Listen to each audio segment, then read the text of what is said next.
hozir mana shu do'kon yopilyapti. Ko'cha turdi, ya'ni o'sha Lokomotiv bozorida mana shu do'kon yopilyapti. Hammasi sifatli va narxini ko'rsam mana 100 yuanlik 119, ya'ni 120 yuanlik kiyimlar. 160 yuan mana shunaqa sotiladigan kiyimlarni mana shu do'kon yopiladi. Hammasi hozir shularni skladga boradi.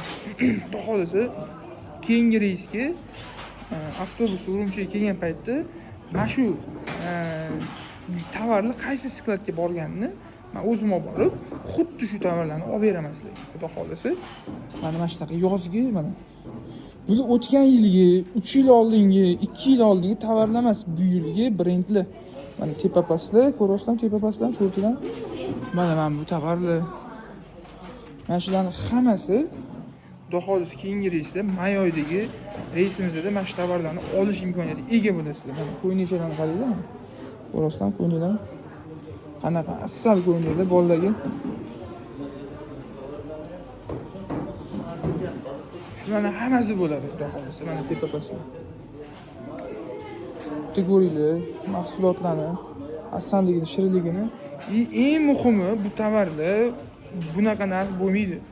Do'kon, bozor, optimdan ham ololmaysizlar. Sklad narxidan arzon narxda olasiz, Xudo xolisa. Так что bizga keyingi reysga yozilinglar. Xudo xolisa mana shu tovarlar sizlarga nasib qiladi.